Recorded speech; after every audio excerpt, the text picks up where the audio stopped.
September 1940, a street in occupied Warsaw. German soldiers have sealed both ends of the block, and everyone trapped between them understands what that means. A roundup, a lapanka, a lapanka. The trucks are coming, and the trucks go somewhere no one comes back from. So every person on that street is doing the same animal thing, pressing into doorways, edging toward alleys, trying to become invisible. Every person except one. He steps forward, into the open.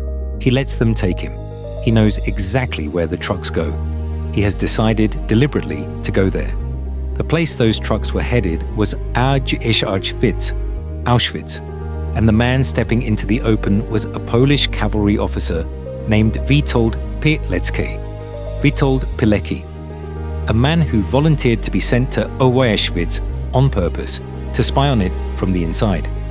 Hold on to that, because almost nothing about what comes next will sound possible, and all of it is documented.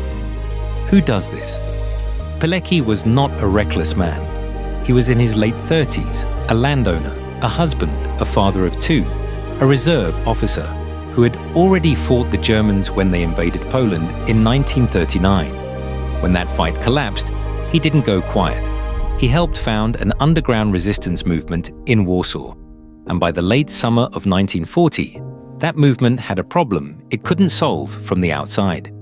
The Germans had built a camp at a place called Auschwitz. Poles were vanishing into it. Rumors leaked out, but they were only rumors, and rumors don't move armies. The underground needed to know what was actually inside that wire. They needed an eyewitness. The trouble was obvious. The only way to see inside Auschwitz was to become a prisoner of Auschwitz. So Pilecki proposed something that should never have been said out loud. Send me. Let me get arrested. Let me go in. And on the night of the 21st into the 22nd of September 1940, the plan worked exactly as he intended. The trucks carried him to the camp. His head was shaved, his clothes were taken, and onto his body went a number, the new name of a man who no longer officially existed, prisoner 4859. Stop and feel what that number meant. He had just engineered his own delivery into a place built to destroy people. The cold of the first night, the shouting in a language designed to strip you of your name, the realization, settling in, that there was no exit clause in this plan, only a mission and a body to carry it. Most people spent their first hours in that camp trying to understand how to survive. He spent his trying to understand how to organize, because that was the real reason he came. Surviving was not the point. Surviving was the cost. The point was to build something inside a place specifically designed to make building anything impossible. So he did. Quietly, prisoner by prisoner, Pilecki assembled a secret resistance network inside Auschwitz. It had a name: the ZAO, the Związek or Organizacje Wojskowe, the Union of Military Organization. He didn't recruit loudly. He couldn't. One careless word, one informer, and the whole structure, and every man in it would die. So he organized it the way you organize anything that has to survive betrayal, in cells. Small groups of trusted men, each knowing only their own piece, so that no single confession could unravel the whole. What did the network actually do? First, it kept men alive. It moved food and clothing down a chain of hands to prisoners who would otherwise have starved or frozen. In a place engineered to turn human beings into work-to-death numbers, simply keeping someone strong enough to stand at the next roll call was an act of war. Second, it gathered intelligence, watching, counting, memorizing the machinery of the camp. And third, it prepared. Pilecki believed that one day, with help from outside, the prisoners might rise, or the Allies might strike the camp directly. He was building the inside half of an attack that he hoped was coming. Think about the discipline that required. Every day he was performing 2 lives at once. On the surface, an obedient, anonymous prisoner, head down, surviving the cold and the labor and the casual murder. Underneath, a commander running a clandestine army, recruiting, sorting the brave from the breakable, memorizing what he saw, and finding ways to push it back out through the wire. And what he saw got worse. The Auschwitz Pilecki entered in 1940 was already a place of mass death. But the camp he documented as the war ground on became something the world had no word for yet. From 1942, his reports described the gas chambers, the industrialized murder. He was inside the machine while the machine was being built, watching it scale up, and he understood, earlier than almost anyone on the outside, that this was not a brutal prison. It was a factory for killing human beings. Somehow, he got that knowledge out. Pilecki's network smuggled intelligence out of Auschwitz to the Polish underground, and from there by courier toward the Western Allies. His earliest reports are among the very first eyewitness documentation of the camp that exists. Sit with the weight of that. Some of the first true accounts of Auschwitz, written from inside the wire, came from a man who chose to put himself there. Here is where we have to be honest with you, because this channel does not trade certainty. It doesn't have. By some accounts, the network did something even more audacious. It assembled a working radio transmitter, piece by smuggled piece, and ran it from inside Auschwitz into 1942, until it was dismantled. A clandestine voice tapping out the truth of the camp from within the wire itself. That a radio existed is reported in the histories. But did its signal actually reach the outside? And how far? On that, the record goes quiet, and historians still argue. Remember that gap. It is the first of two things about this man no one can prove. And the second one is darker. What is not in doubt is the response from the outside, and it is its own quiet tragedy. After everything Pilecki risked to send the truth out, the Allies could not, or would not, act on it the way he hoped. He had wanted them to bomb the camp, or to assault it. The request was judged militarily impractical and declined. The man inside had done the impossible to deliver the warning. The warning landed, and the camp kept running. Understand what that silence cost him. Every report he pushed through the wire carried a price written in human lives. Each courier who carried it, each prisoner whose strength was spent keeping the network alive long enough to gather it. He was spending the most precious thing the camp had, survival, to buy the outside world its eyes. And the outside world, holding those eyes, looked away. He had no way of knowing, on any given night, whether a single word of it had reached anyone at all, or whether he was building an army for a rescue that was never going to come. By 1943, Pilecki had been inside Auschwitz for roughly 2.5 years. 2.5 years of running a secret army in a death factory.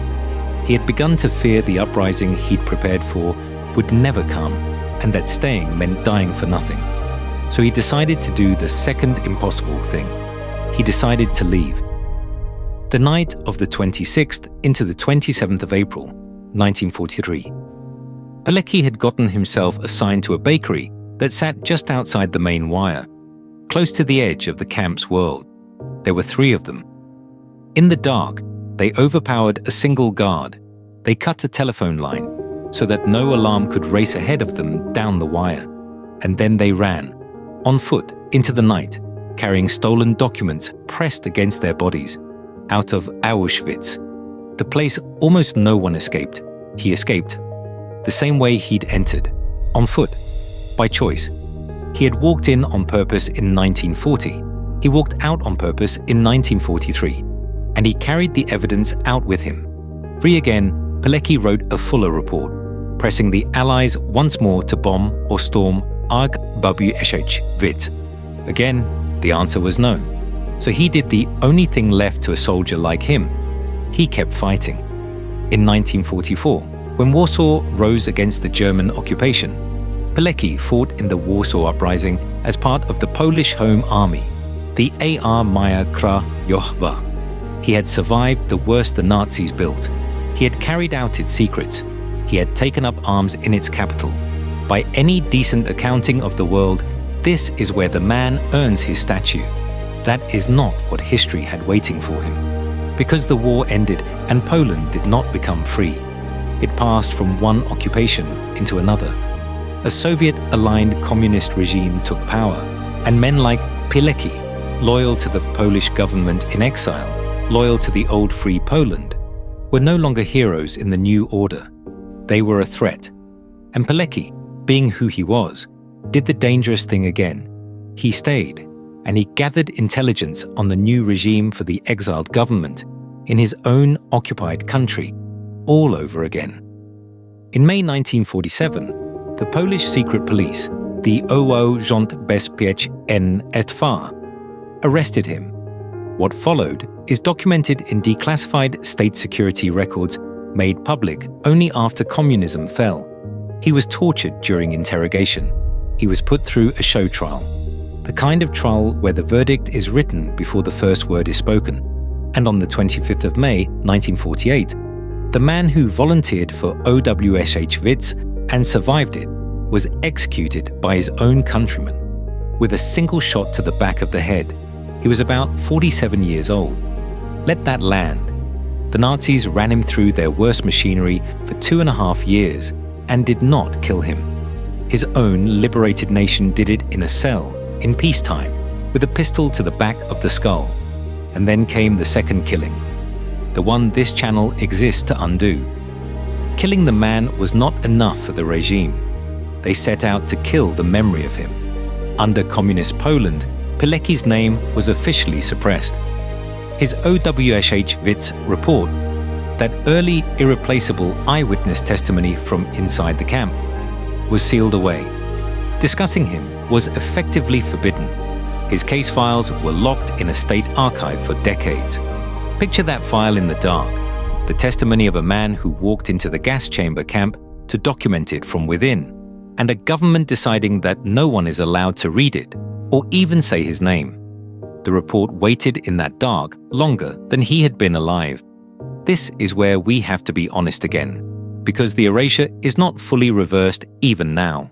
Pilecki was not formally exonerated until 1990, after communism fell. His story reached a wide Western audience only in the 21st century.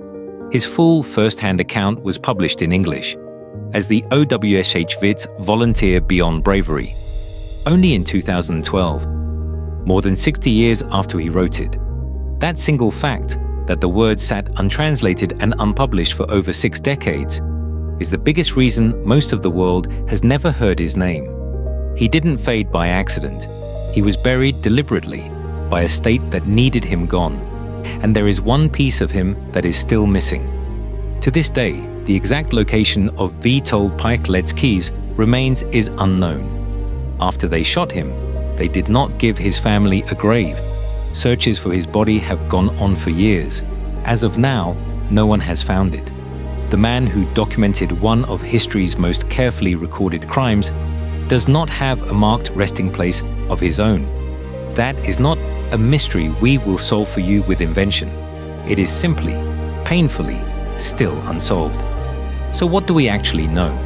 We know he chose to enter Auschwitz, registered as Prisoner 4859. We know he built the ZOW resistance network inside it. We know his were among the first eyewitness reports to reach the underground and the Allies, including reports of the gas chambers. We know he escaped on foot in April 1943, fought in the Warsaw Uprising, and was executed by the Communist secret police in 1948 and erased for over 40 years. What stays uncertain and what we will not pretend away. How far that camp radio really reached and where his body lies.